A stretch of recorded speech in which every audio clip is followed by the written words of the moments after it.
Investors understandably sold stocks off sharply on news of the quake and as they learned of the depth of destruction. The Dow had given back most of its gains from the first 3 weeks of the year, but when the quake struck it was at 96.84, still slightly higher on the year. It quickly turned lower, losing more than 10% in the 2 weeks following the earthquake and closing at just 86.45 on 3rd May. The San Francisco insurance market was an oddity. For decades, most of the city's fire insurance had been written by British companies because the city had a great many London-based banks poised there to finance grain shipments from the West Coast to Britain, as well as British trade with Asia. In 1852, the first fire insurance firm, foreign or domestic, was opened in the city when the Liverpool and London and Globe Insurance Company placed a sales agent in San Francisco. 2 years later there were 4 British firms and just a single American firm writing policies. By 1900 approximately half of all fire insurance policies in San Francisco were still issued by British companies, and the quake hit the British hard. After the fires, the Financial Times called San Francisco a $200 million ash heap, as London-based insurers began loading gold on ships and watched those ships sail west even as the claims continued to pile up. $30 million in gold was sent in April, with more sent during the summer and $35 million sent in September alone. The amount of gold sent to San Francisco to settle earthquake claims was equal to 14% of Britain's total stockpile. Eventually, every available dollar and pound in London, New York, or Boston ended up on the American West Coast. Even more money than was otherwise needed had to be sent. Cash and gold in bank vaults throughout San Francisco weren't available until weeks later because bankers had to wait for the vaults to cool. They were convinced that if the vaults were opened too soon, the residual heat combined with fresh oxygen would cause the stock certificates, bonds, and cash inside to burst into flame. Gold was liquidity for a central bank like the Bank of England, and without liquidity, a central bank, despite the name, wasn't much of a bank. Operating under the gold standard, this sudden outflow of gold from London was such a massive shock to the British financial system that the governors of the Bank of England did the only thing they knew to do. They raised the interest rate they were willing to pay those who left their gold on deposit, but they did so only slightly, from 3.5% to 4.0%. Ominously for the American stock market, interest rates increased worldwide as those few who had ready cash started charging higher rates for it. Every modern stock market crash has an external catalyst at its heart. These external catalysts, some are acts of nature, such as 1906 earthquake, some are geopolitical, as in 1987 and 2010, some are political, as in 2008, and some are criminal, as in 1929, are not sufficient themselves to start a crash, though they are necessary. Not only was the San Francisco earthquake of 1906 the catalyst for what became known as the Panic of 1907, but the analogy between the earthquake and the stock market crash is particularly apt. Some geologists point out that the beginning of a major earthquake, the nucleation, is identical to that of a minor tremor, but the sliding of one tectonic plate against another stops quickly in a minor tremor as friction overcomes tension. In a major earthquake, the sliding doesn't stop until all the coiled tension has been released. An earthquake is a tremor that doesn't stop. Similarly, as stocks decline in value during a correction, investors begin to recognize the value and step in to buy at a discount. Greed overcomes fear. During a crash, unique forces align. The decline doesn't stop as these forces overwhelm the ability to know what value is. After the election of 1904, Roosevelt was set to resume his trust-busting after a 3-year pause, during which the American stock market had enjoyed unequaled growth. While his government had filed an antitrust action against some smaller concerns, including the Terminal Railroad Association, Otis Elevator, and Virginia Carolina Chemical, since his Supreme Court victory against Northern Securities, he had conspicuously avoided the biggest trust, Standard Oil. On 4th May 1906, 16 days after the San Francisco earthquake and before the first shipment of British gold reached America's west coast, Roosevelt stood in the House of Representatives and delivered a message in which he resumed his battle against the trusts, focusing on the first of them, and still the most egregious offender, Standard Oil. Accusing Standard Oil of benefiting from secret rate deals with railroads, he said many of these secret rates were clearly unlawful. Roosevelt seemed determined to remove the trust's ability to rely on the night sugar case.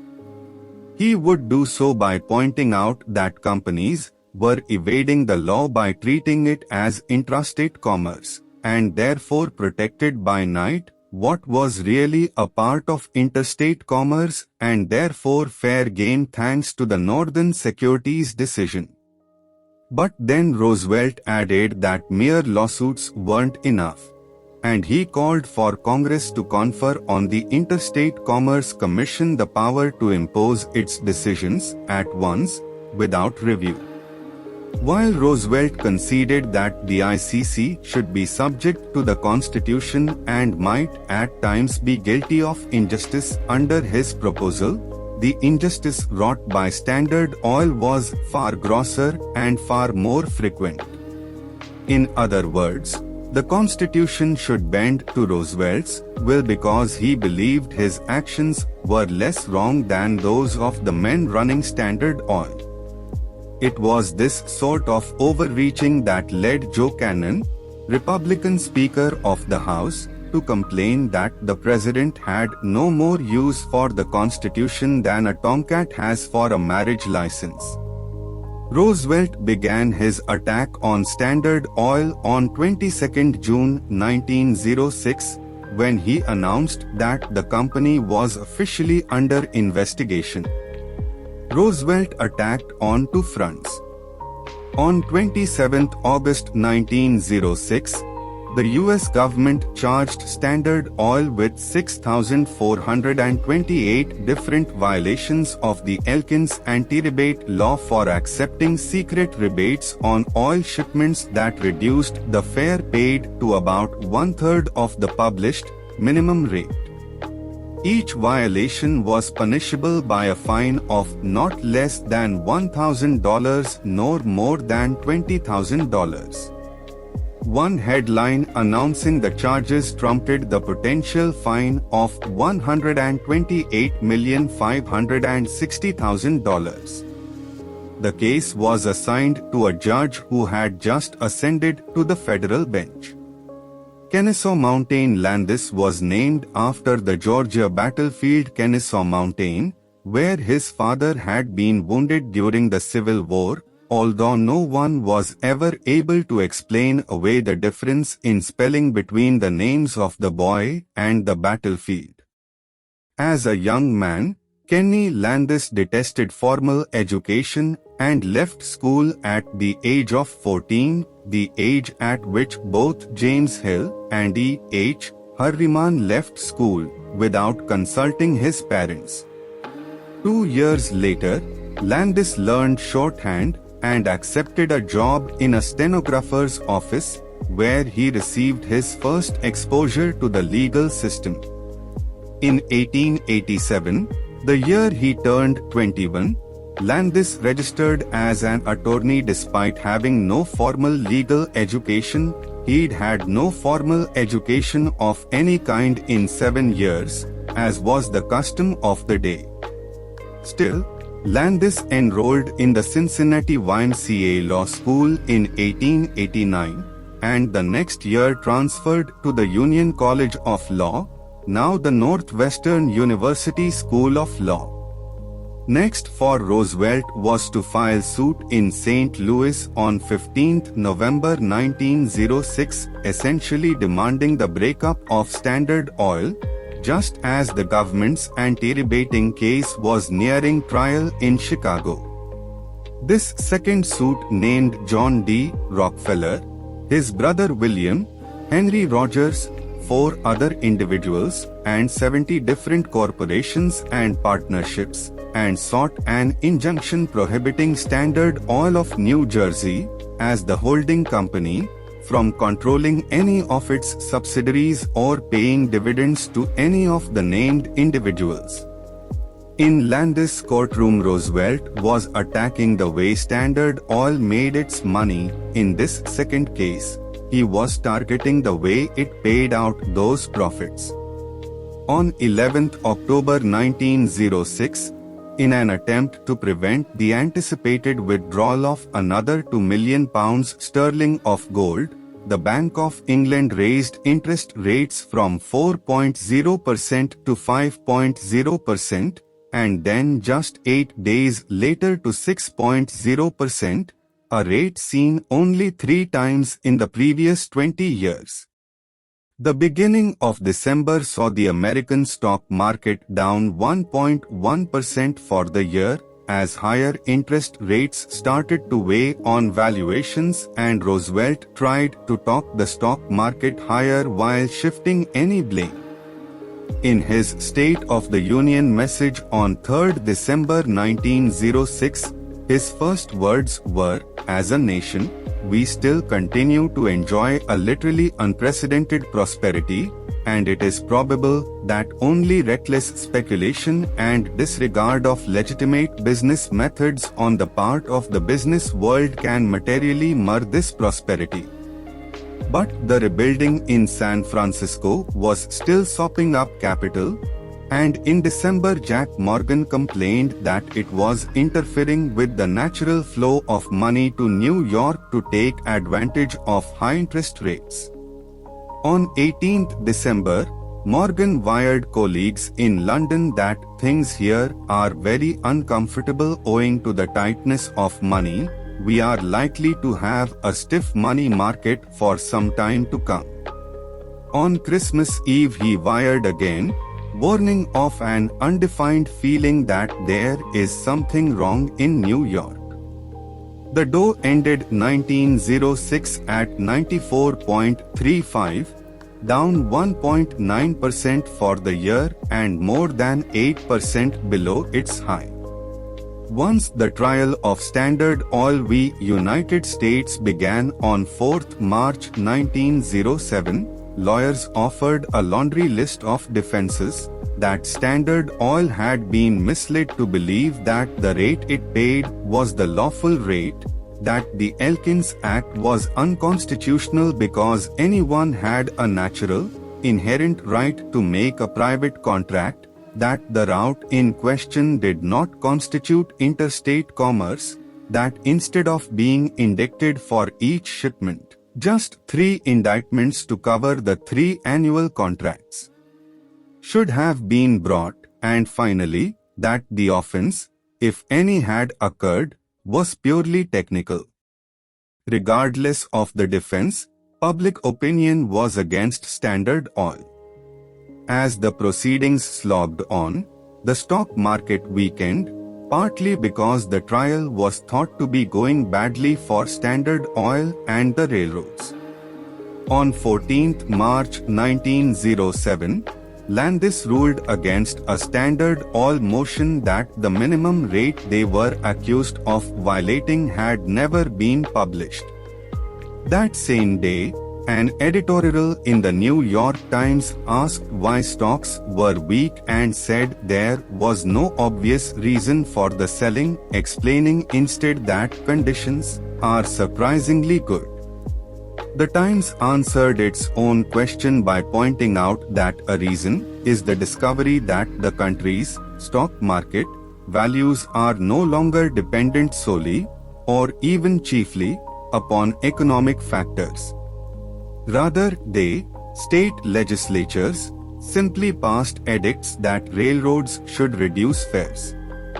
The editorial continued, "It is not the hostile legislation itself which is so alarming as the fact that it is based on no principle and therefore has no limit, but who can estimate the extent to which pure fiat will go?" The Times returned to the stock market weakness by saying, "No man can guess what anything is worth under such conditions." The Times may have wanted to highlight an injustice or to point out a flaw in Roosevelt's strategy, but investors were spurred to sell their stocks, and the Dow lost 8.3% that day to close at 76.23. It had lost 14.9% since the trial started just 10 days earlier and was now down more than 19% for the year and more than 25% below its high point in 1906. Asked for a cause, E.H. Harriman declined, saying instead, "I would hate to tell you to whom I think you ought to go for the explanation of all this." Pressed for a name, Harriman again declined, "No, I cannot tell you. I would be criticized for doing so." He certainly meant Teddy Roosevelt. Later that evening, Professor W. H. Locke Jr. of New York University addressed a group of bankers on the topic of conditions favorable to panics. He explained the economic and psychological conditions that had preceded previous stock market panics, and after some prodding by his audience, he admitted that almost all the factors that make for a crisis are now actively at work. The jury in Chicago got the case 1 month later, but only after Landis reminded them that Standard Oil didn't have to know the legal minimum rate, saying they had a duty to know, and that would be enough to find them guilty. With that instruction, the verdict was as good as decided, and the jury was excused. By 9 p.m., after taking an hour for dinner and a single round of voting, they had reached a verdict. Standard Oil was guilty on every one of the 1,463 separate counts of violating the Elkins Act that had survived pretrial motions. Roosevelt had occasionally picked at businessmen, sometimes in their presence, but he seized an unusual opportunity at the Gridiron Club dinner on Saturday, 26 January 1907. What was intended to be a light-hearted event, the club hired costumed actors who made light of Vice President Charles Fairbanks' height and future President William Taft's girth, turned ugly when Ohio Senator Joseph Foraker, a potential presidential candidate, provoked Roosevelt to such an extent that Roosevelt lashed out at what he called the malefactors of great wealth, to which it was assumed he meant J.P. Morgan and Henry Rogers, who were present. Roosevelt ended by warning, "If you don't let us do this, presumably regulate industrial trusts, those who will come after us will rise and bring you to ruin." It's no wonder that when Morgan later heard Roosevelt was going on an African safari, he announced his hope that the first lion Roosevelt met would do its duty. Roosevelt wasn't done. Speaking on 30th May 1907, before Landis imposed sentence in the Standard Oil trial at an Indianapolis Decoration Day speech before 150,000, the president was expected to merely unveil a monument to Civil War veteran and Medal of Honor recipient Major General Henry Lawton and to praise all soldiers who had done their duty. But Roosevelt also said he felt compelled to do his duty and called upon the federal government to use its full power of supervision and control over the railways doing an interstate business. Speaking to those who were justifiably worried about the rights of property, Roosevelt cautioned the rights of property are in less jeopardy from the socialists and anarchists than from the predatory man of wealth. The next day the Dow lost more ground, to close at a new low for the year, 78.10. It had lost 17.2% since the end of 1906. The Sherman Antitrust Act had been law for 17 years. Combinations in restraint of trade like Northern Securities and Standard Oil not only violated that law but also disadvantaged all Americans by forcing them to pay more for goods like sugar and kerosene and services like railroad transportation. But it became clear that Roosevelt was looking for a battle, not just a means of doing right by the governed. In picking that battle, as he often had decades ago as a young assemblyman, he made it personal, which caused investors to wonder where he might stop.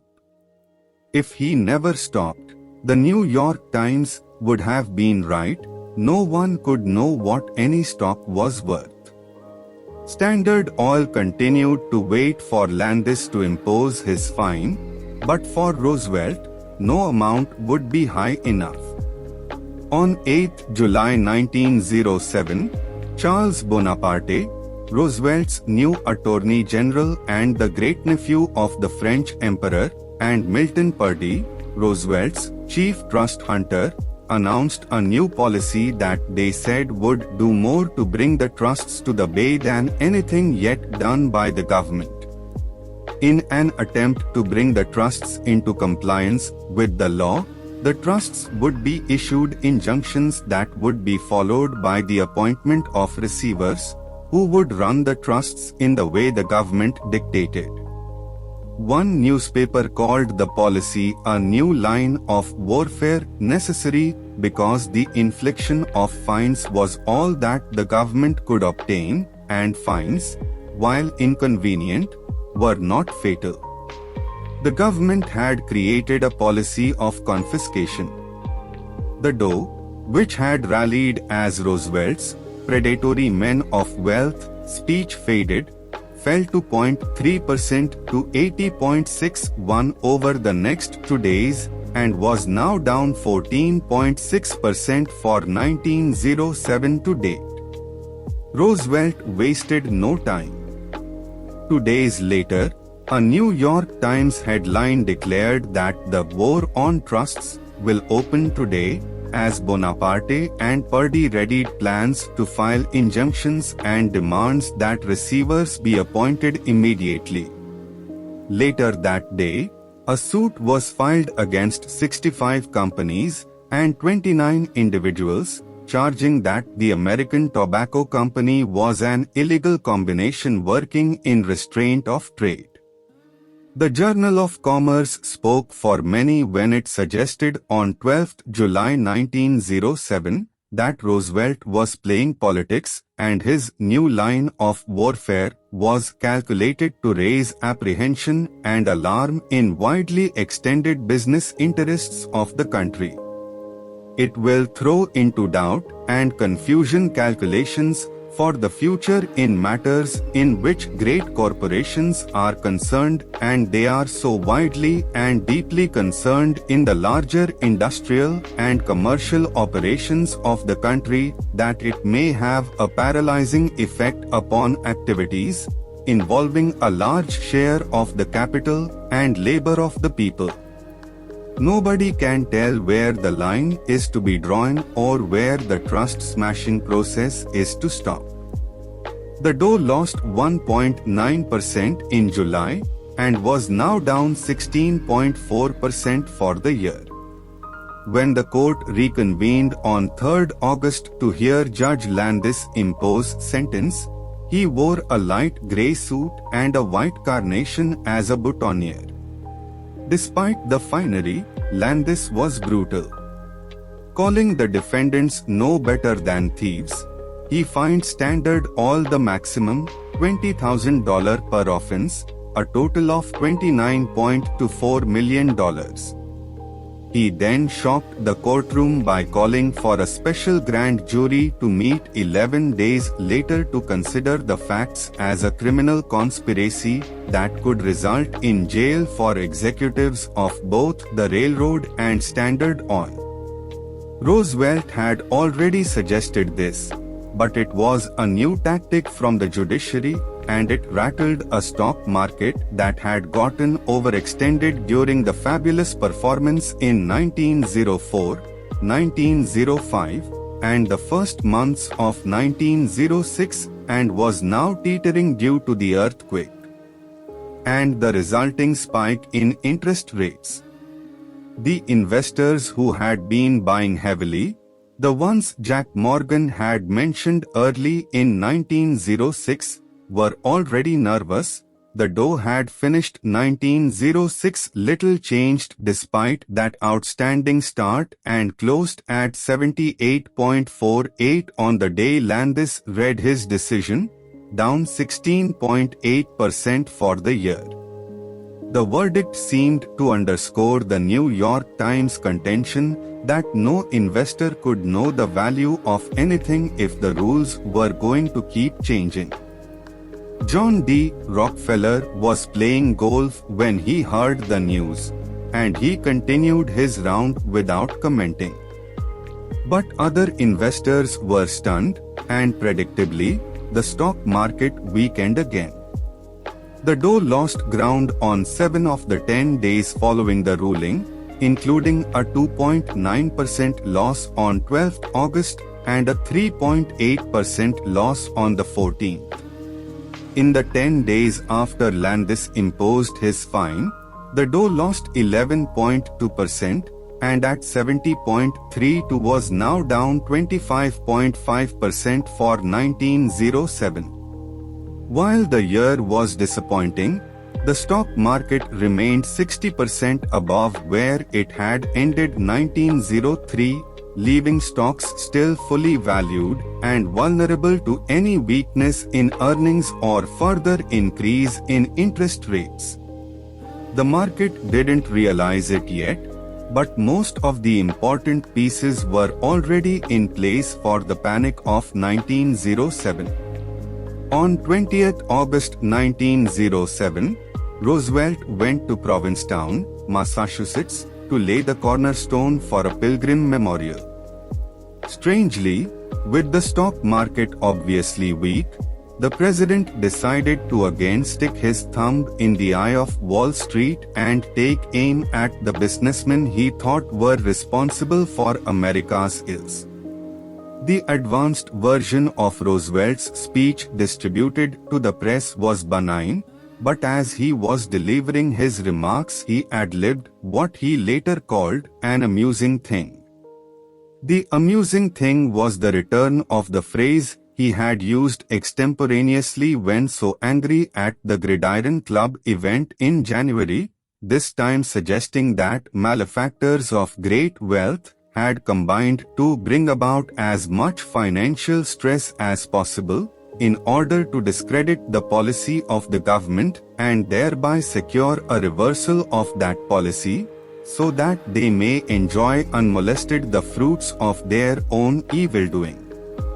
Roosevelt went on to say that the only thing keeping a few leaders of the predatory industrial trusts out of prison was the difficulty in getting a jury to see things Roosevelt's way.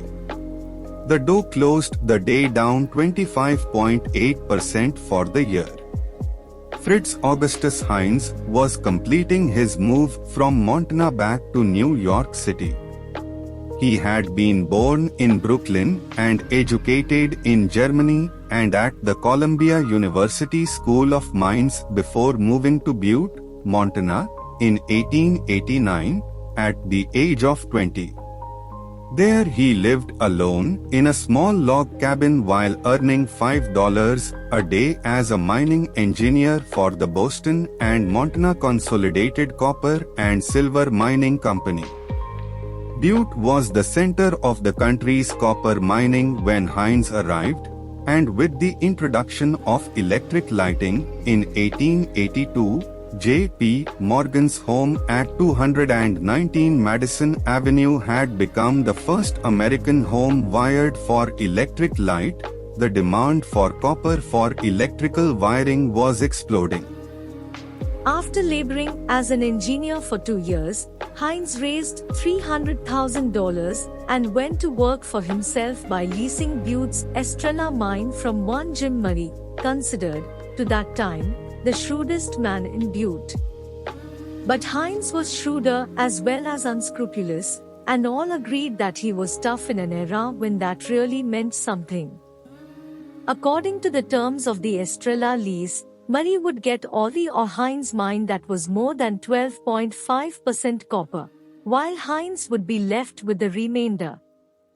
When they executed their agreement, all the ore being mined from the Estrella contained more than 12.5% copper, and although Murray knew that, he didn't realize Heinz knew it as well. After taking control, Heinz instructed his miners to blast waste rock and mix it with the copper-bearing ore, bringing the copper percentage below the 12.5% threshold that would let him keep it all. But Heinz's biggest profits came after he discovered the obscure Montana apex mining law, which said that any vein that surfaced, or apexed above ground, could be mined by the owner of the land where it apexed, regardless of where the vein led, even if it reached under neighboring properties. Heinz began acquiring rights adjacent to producing mines and managed to discover that those ores apexed on his newly acquired property. The most frequent target of Heinz's apex strategy was his first employer, the Boston and Montana Company, and later the Boston and Montana's acquirer, Amalgamated Copper Company, a trust created by Henry Rogers and William Rockefeller. Amalgamated, created in 1899, had been modeled on Standard Oil, and Rogers's goal was to control all the copper-producing properties on Butte Hill. If Standard Oil's kerosene was going to give way to copper wires and electric lights for illumination, as it already had in J.P. Morgan's home and thousands of others, then Standard Oil, through Amalgamated Copper, wanted to control copper production. Rogers saw Heinz and his apex lawsuits as a nuisance, and in 1898 Rogers offered him $500,000 for his Butte properties. Heinz's natural contrariness led him to refuse, and he redoubled his efforts to antagonize Rogers and Amalgamated. Their war would spread on several fronts. Heinz's most effective tactic was also the easiest: he bought a judge. William Clancy was illiterate but cunning, and he had participated in only one case in district court before being named to the bench, and that one case had led to disbarment proceedings against him. Clancy admitted his guilt during the disbarment hearing, but the complaint was dismissed with a reprimand when Clancy blamed his failure on his ignorance of the law. This man, regardless of his legal shortcomings, was Heinz's most valuable legal asset. During the years of dueling lawsuits between Heinz and Amalgamated, Judge Clancy routinely sided with Heinz and frequently granted Apex law-related inspection orders that permitted Heinz to enter Amalgamated mines to observe their operations, while refusing to let Amalgamated do the same to Heinz. Clancy's help extended even beyond civil matters. In a murder case against one of Heinz's foremen, the prosecuting attorney excoriated Clancy in open court for giving jury instructions that essentially required an acquittal.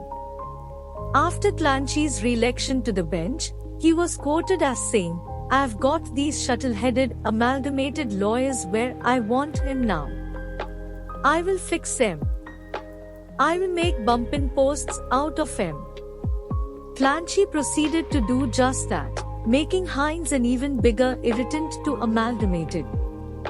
After his initial $500,000 offer to Heinz was refused, Rogers continued to consolidate the smaller firms in Butte into the Amalgamated Copper Trust and would occasionally attempt to negotiate with Heinz, but those attempts resulted in nothing but exasperation. Rogers eventually sent an associate, Thomas Lawson, to meet with Heinz to discuss a potential sale, but Lawson came back unsuccessful and frustrated, saying that Heinz was akin to the genius of the order that wins eminence in bunco and confidence operations. Lawson said Heinz's offices looked like a place where one instinctively felt for one's watch to make certain it hadn't been filched. In 1899, Rogers offered $5 million for Heinz properties, 10 times what he'd offered just months earlier. Heinz continued to stall, having deduced correctly that Amalgamated was being pressured by Standard Oil to get the Copper Trust sewn up and dispose of Heinz's lawsuits. In 1902, Heinz, still independent, merged his copper interests into the publicly traded United Copper Company, which he also controlled.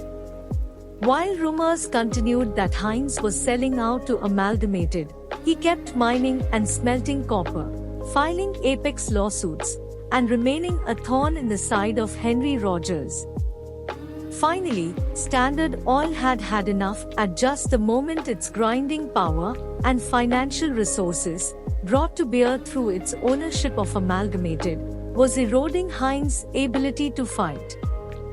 Once negotiations resumed early in 1904, they continued for 15 exasperating months. Heinz drew out talks to convince Rogers that he neither needed nor desired a deal. In February 1906, Heinz and Amalgamated reached an agreement. Heinz would pull his Butte holdings, by far his most valuable, out of United Copper and sell them for $12 million to Amalgamated in a convoluted transfer that left both Heinz and Rogers able to claim victory. Heinz had ridden into Butte 17 years earlier as a young mining engineer making $5 a day.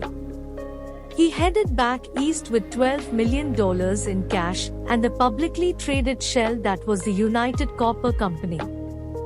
Heinz had been born in Brooklyn but returned to Manhattan, opening an office at 42 Broadway, just 2 blocks southwest of Wall Street, in 1907.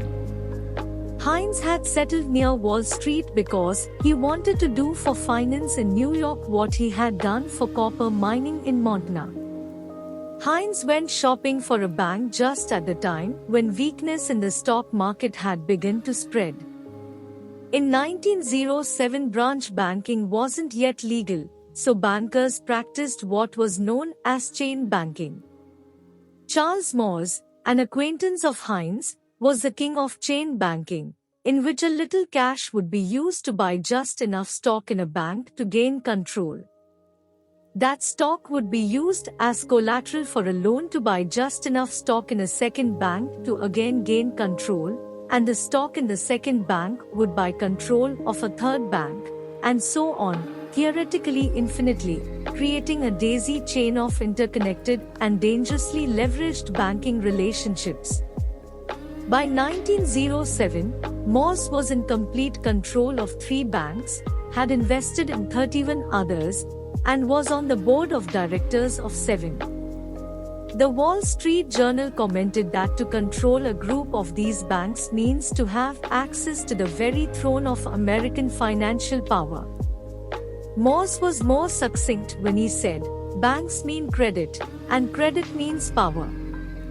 Today Morse would rightly be called a scumbag. He was at the unqualified center of 3 of the most disreputable episodes in the first decade of the 20th century. A dapper man originally from Maine, Morse showed his earliest instinct for business when his father refused to send him to college and instead demanded that he work as a bookkeeper in the family business.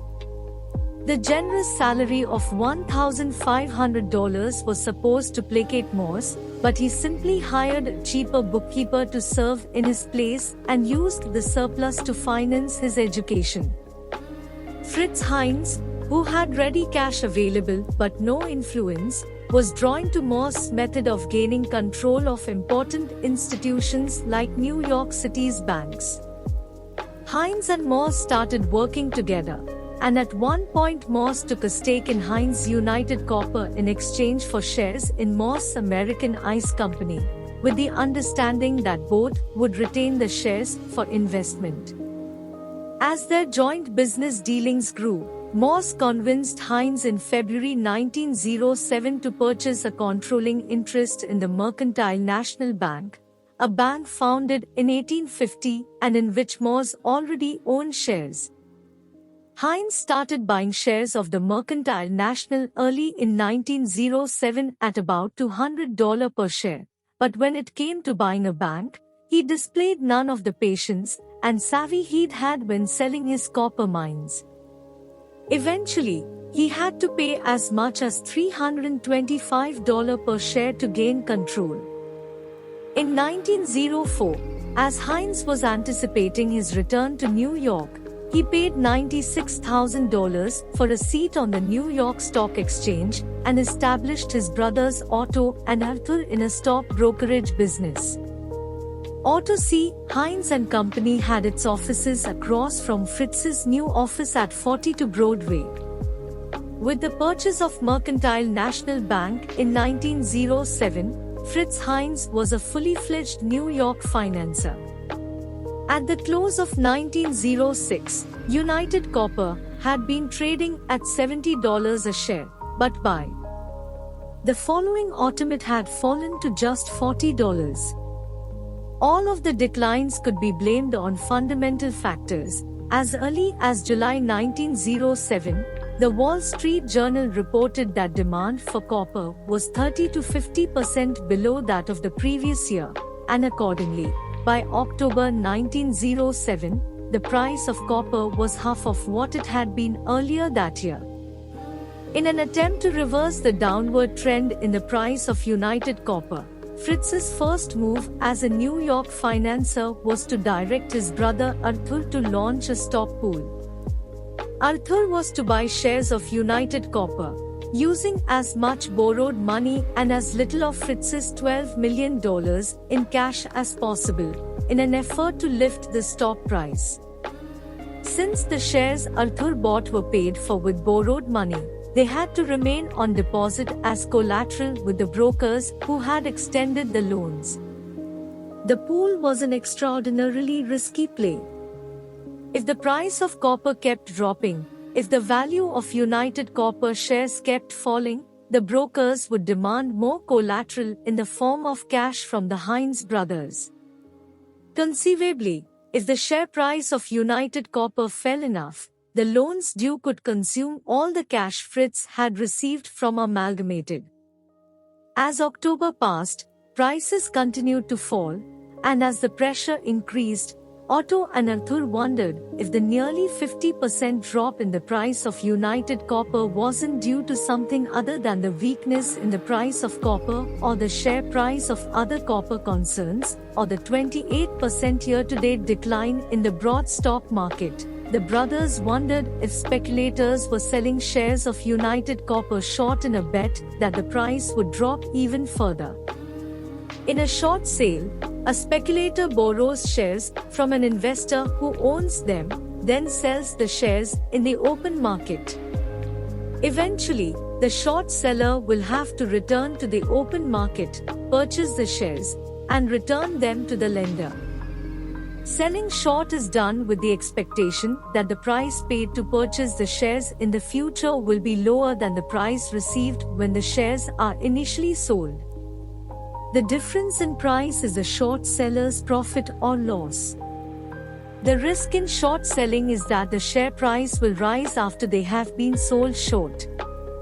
When the lender of the shares demands their return, the speculator's only recourse is to go into the market and pay whatever price is demanded the shares, even if that price is higher than the price originally received. Theoretically, if no shares are available for purchase, the price would increase infinitely. This sort of appreciation is what had ruined so many speculators in Northern Pacific stock as Hill and Harriman fought for control and drove the price to $1,000 a share. Not only is a short sale risky, but it is only possible if the speculator is able to borrow the shares, usually from someone who has them on deposit with a brokerage firm. If there are no shares on deposit, there are no shares to lend, and short selling becomes impossible.